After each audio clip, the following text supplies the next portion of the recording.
Assalamualaikum warahmatullahi wabarakatuh. Pada perkuliahan pendidikan anak berkebutuhan khusus hari ini, kita akan belajar mengenai layanan dan identifikasi layanan pendidikan anak berkebutuhan khusus di sekolah dasar. Sebelumnya, dosen pengampu kami adalah Ibu Dr. Anda Sri Samiasi, Magister Kesehatan. Dan anggota kelompok 1 yang pertama adalah saya sendiri, Nisa Rusjana dengan NIM 14014197170, nomor presensi 7, dan Anissa Nurul Izzah dengan NIM 14014197176 dengan nomor presensi 8. Adapun materi yang akan kita bahas adalah yang pertama mengenai identifikasi, meliputi pengertian identifikasi, ruang lingkup, dan teknik identifikasi. Yang kedua, asesmen, meliputi pengertian asesmen, tujuan asesmen, langkah pelaksanaan, dan teknik pelaksanaan asesmen. Yang ketiga, pemberian layanan pendidikan, meliputi identifikasi kebutuhan pendidikan, pengembangan program, pelaksanaan, dan evaluasi. Pengertian identifikasi. Identifikasi adalah usaha untuk mengenali atau menemukan anak berkebutuhan khusus sesuai dengan ciri-ciri yang ada. Nah, ada anak-anak yang dengan mudah dapat dikenali sebagai anak berkebutuhan khusus, tetapi ada juga yang membutuhkan pendekatan dan peralatan khusus untuk menentukan bahwa anak tersebut tergolong anak berkebutuhan khusus. Anak-anak yang mengalami kelainan fisik misalnya dapat dikenali dengan keberadaannya. Sebaliknya, untuk anak-anak yang mengalami kelainan dalam segi intelektual maupun emosional, memerlukan instrumen dan alasan yang rasional untuk dapat menentukan keberadaannya.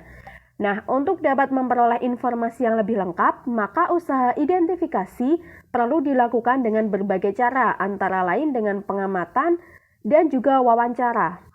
Selanjutnya mengenai ruang lingkup identifikasi, meliputi yang pertama, kondisi fisik mencakup keberadaan fisik secara umum dan kondisi yang ada mempengaruhi fungsinya atau tidak. Misalnya, apakah ada kelainan mata yang mempengaruhi fungsi penglihatan dan juga mencakup mekanisme gerak-gerak motorik seperti berjalan, duduk, menulis, menggambar, atau yang lainnya. Yang kedua, kemampuan intelektual. Dalam konteks ini adalah kemampuan anak untuk melaksanakan tugas-tugas akademik di sekolah, kesanggupan mengikuti berbagai pelajaran akademik yang diberikan guru seperti pelajaran bahasa dan matematika, yaitu menghitung, membedakan bentuk, dan sebagainya. Yang ketiga adalah kemampuan komunikasi, kesanggupan seorang anak dalam memahami dan mengekspresikan gagasannya dalam berinteraksi terhadap lingkungan sekitarnya, baik secara lisan atau tulisan. Yang keempat adalah sosial emosional, mencakup aktivitas sosial yang dilakukan seorang anak dalam kegiatan interaksinya dengan teman-teman ataupun dengan gurunya, serta perilaku yang ditampilkan dalam pergaulan kesehariannya, baik di lingkungan sekolah maupun di lingkungan rumah. Selanjutnya, materi mengenai teknik identifikasi. Pada hakikatnya, terdapat banyak metode atau teknik yang dapat digunakan untuk mengidentifikasi keberadaan anak-anak berkebutuhan khusus di sekolah dasar. Nah, contohnya adalah yang pertama, observasi. Observasi dengan cara mengamati kondisi atau keberadaan anak-anak berkebutuhan khusus yang ada di kelas atau di sekolah secara sistematis. Terdiri dari dua cara, yaitu observasi langsung dan observasi tidak langsung. Observasi langsung yaitu melalui pengamatan langsung kepada siswa dalam lingkungan yang wajar dan apa adanya. Sedangkan observasi tidak langsung dengan menciptakan kondisi yang diinginkan, misalnya meminta siswa untuk menulis atau membaca. Yang kedua adalah melalui wawancara. Guru dapat melakukan wawancara terhadap siswa, orang tua, keluarga, teman, atau pihak lain yang dimungkinkan untuk dapat memberikan informasi tambahan mengenai keberadaan anak berkebutuhan khusus tersebut. Teknik yang ketiga adalah melalui tes. Tes merupakan suatu cara untuk melakukan penilaian yang berupa suatu tugas atau serangkaian tugas yang harus dikerjakan oleh anak, yang akan menghasilkan suatu nilai tentang kemampuan atau perilaku anak yang bersangkutan. Nah, untuk mengidentifikasi anak berkebutuhan khusus, tes dapat dilakukan dalam bentuk perbuatan ataupun tulisan. Dalam bentuk perbuatan, misalnya guru dapat meminta siswa yang diduga mengalami kelainan tertentu untuk melakukan sesuatu yang terkait dengan kemungkinan terjadinya kelainan. Sedangkan Tes tertulis dapat diberikan kepada siswa yang diduga mengalami kelainan untuk menilai kemampuannya. Teknik identifikasi yang keempat adalah melalui tes psikologi. Untuk melihat tingkat kecerdasan seorang anak, tes psikologi merupakan salah satu instrumen yang lebih objektif dan validitasnya telah teruji, seperti contohnya tes Stanford Binet. Nah, identifikasi merupakan langkah awal yang dilakukan guru dalam memberikan layanan yang sesuai bagi anak-anak berkebutuhan khusus. Maka dari itu, identifikasi harus dilakukan dengan benar sesuai dengan teknik yang telah ditentukan. Materi selanjutnya adalah mengenai pengertian asesmen. Pengertian asesmen dimaksudkan sebagai usaha untuk memperoleh informasi yang relevan guna membantu seorang dalam membuat suatu keputusan atau evaluasi terhadap kondisi dan keadaan anak berkebutuhan khusus. Dalam istilah bahasa Inggris, assessment berarti penilaian terhadap suatu keadaan. Penilaian dalam konteks ini adalah evaluasi terhadap kondisi atau keadaan anak-anak berkebutuhan khusus. Jadi bukan merupakan penilaian terhadap hasil suatu aktivitas atau kegiatan pembelajaran di sekolah. Sebagai tindak lanjut dari identifikasi, hasil yang diperoleh dari asesmen pendidikan akan bermanfaat bagi guru sebagai panduan dalam dua hal pokok, yaitu untuk merencanakan program dan juga implementasi program pembelajaran. Selanjutnya mengenai tujuan asesmen. Ada beberapa tujuan yang ingin dicapai terkait dengan dilaksanakannya asesmen di sekolah, khususnya bagi anak-anak berkebutuhan khusus.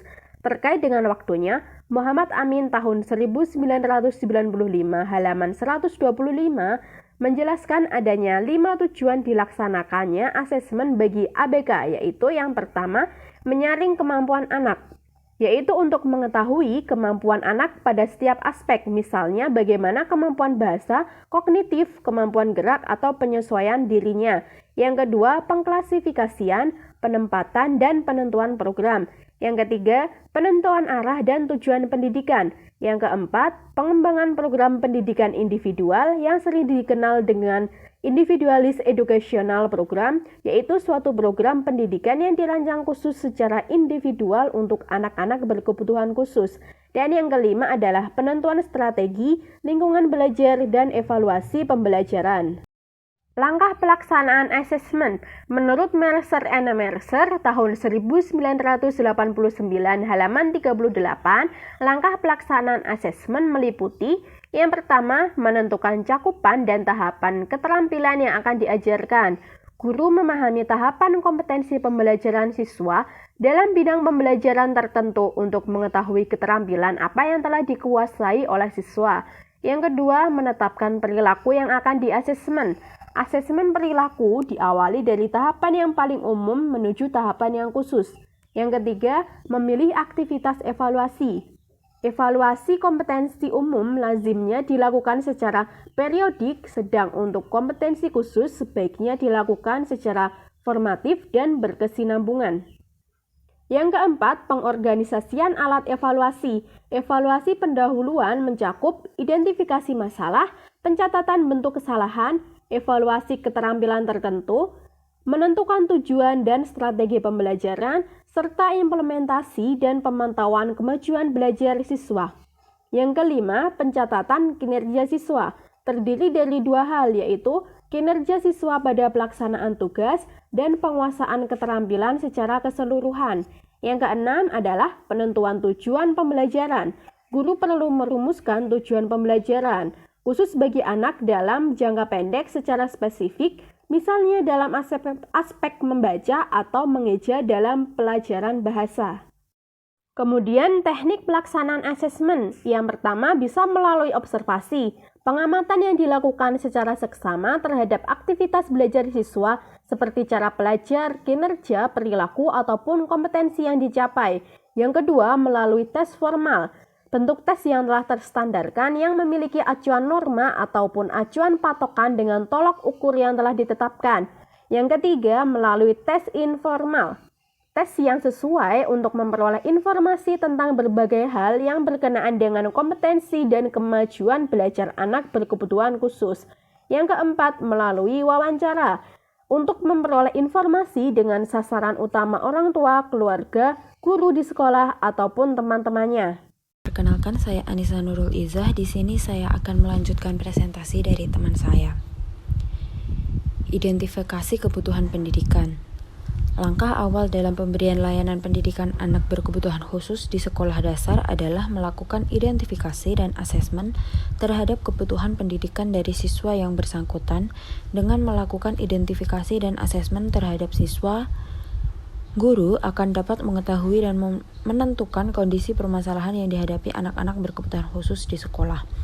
Langkah selanjutnya adalah merencanakan program pembelajaran yang sesuai dengan kebutuhannya. Selanjutnya, pengembangan program. Program pembelajaran yang dirancang untuk anak-anak berkebutuhan khusus adalah program pembelajaran individual, yaitu program yang disusun sesuai dengan kebutuhan individu anak-anak berkebutuhan pendidikan khusus. Istilah program pendidikan individual atau PPI merupakan terjemahan dari bahasa Inggris The Individualized Educational Program atau IEP, yang menurut Halahan 1991 dalam persiapannya harus merumuskan tingkat kemampuan siswa saat ini yang memiliki tujuan jangka pendek ataupun jangka panjang. PPI merupakan cara yang berupaya mengakomodasi kebutuhan-kebutuhan dari masalah yang dihadapi oleh anak berkebutuhan khusus. Beberapa prinsip-prinsip dasar tentang PPI antara lain yang pertama, PPI bertujuan menselaraskan antara kebutuhan siswa, tugas, dan perkembangan belajar siswa dalam upaya mengembangkan potensi siswa secara optimal. 2. PPI berpusat pada siswa. Setiap komponen PPI difokuskan pada memajukan dan kebutuhan siswa atau kurikulum digunakan sebagai rambu-rambu. Ketiga, PPI tidak semata-mata berdasarkan tujuan pembelajaran tetapi berdasarkan hasil asesmen. Keempat, atau yang terakhir adalah PPI tidak mengendalikan siswa, melainkan siswa yang mengendalikan PPI. Karena siswa yang akan belajar, maka kebutuhan, perkembangan, dan minat siswa menjadi orientasi dalam pertimbangan penyusunan program. Berikut ini merupakan contoh format program PPI. Format program pembelajaran individual tersebut dibuat sebagai contoh, namun tentunya guru dapat mengembangkan sesuai dengan kebutuhan dan kepentingannya. Selanjutnya adalah pelaksanaan program PPI. Setelah program pembelajaran dibuat, selanjutnya adalah implementasinya dalam kegiatan pembelajaran di sekolah. Dalam hal ini, guru harus mempertimbangkan berbagai aspek dalam pelaksanaannya yang memungkinkan program dapat berjalan secara efektif. Selain itu, perlu pula dipersiapkan beberapa hal penting terkait dengan program, di antaranya yang pertama adalah mencermati tujuan dan sasaran program yang akan dicapai, baik secara umum maupun khusus berkenaan dengan pembelajaran anak berkebutuhan khusus di sekolah. Kedua, materi dan lembar kegiatan yang diperlukan selama pelaksanaan program berlangsung di sekolah. Materi pembelajaran merupakan bagian penting yang harus dipersiapkan dengan memperhatikan kompetensi yang akan dicapai serta struktur dan ranah kurikulum yang dikembangkan. Yang ketiga, ada fasilitas dan sumber belajar, yaitu berupa media atau ruang sumber untuk kegiatan pembelajaran. Media harus dapat dimanfaatkan secara optimal dalam mendukung pencapaian tujuan dan harus dibuat secara kreatif sesuai dengan karakteristik kebutuhan siswa. Misalnya untuk penyandang tunarungu, media yang warna-warni akan lebih menarik bagi anak yang mengandalkan persepsi visualnya.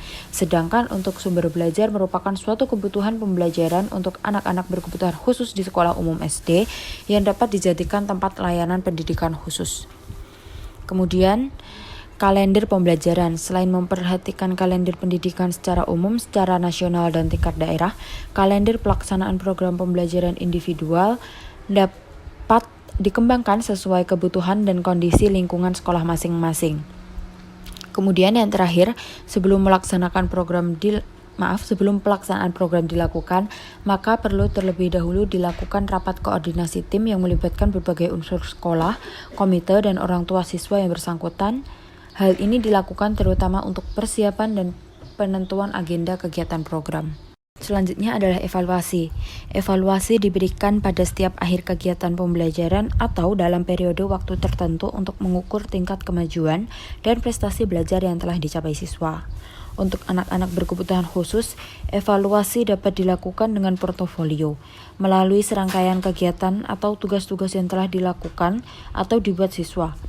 aktivitas atau pekerjaan anak selama kegiatan pembelajaran yang mencerminkan performa anak selama kegiatan menjadi dasar penilaian. Sekian presentasi dari kelompok kami. Terima kasih. Wassalamualaikum warahmatullahi wabarakatuh.